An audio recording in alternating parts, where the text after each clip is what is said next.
台南市北区调解委员会平常时热心调解，为民众化解纠纷，广受各界好评。调解委员会主席郭少林表示，自从新冠肺炎疫情爆发以来，喙安已经成为生活必需品。面对疫情的影响，真侪行业受到冲击，对着弱势家庭的经济更是困难。为了减少因的负担，特别号召调解委员共同响应，帮助弱势，得到全体委员大力支持，采购300克的喙安，要来送予北区的弱势家庭。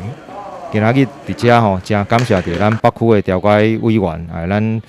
所有调解委员吼，伫咱这边疫情内底，因好着爱心，因感觉着讲，咱这个口罩是咱一般伫咱疫情期间的民生必须要的用品，所以这边发挥着爱心来关注着咱北区咱弱势民众，咱300盒的口罩，我望讲这个口罩会来发挥着咱这个防疫的功能，伫遮呢，我嘛趁这个机会来感谢着咱北区调解委员会，普通时就替咱北区的民众来调解纷争，减少咱去反映的机会，所以伫咧遮嘛这边甲做一个感谢，嘛望讲咱未来的调解业务，伫咱调解委员会共同努力之下，互咱一寡要调解的案件，拢会使顺利来调解完成。因为疫情的关系，所以口罩是相当欠缺啦。尤其阮逐工来咧公所调解会咧办，所以说我认为啦，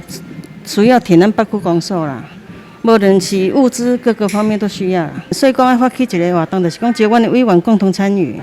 区长李煌新表示，台南市北区调解委员会平常时热心为民众调解，在疫情期间，阁透过电话帮忙调解，化解民众纠纷。现在已经关进喙安，协助经济弱势家庭防疫，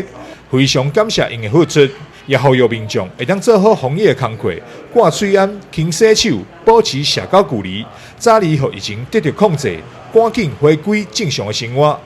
台南新闻张硕维采访报道。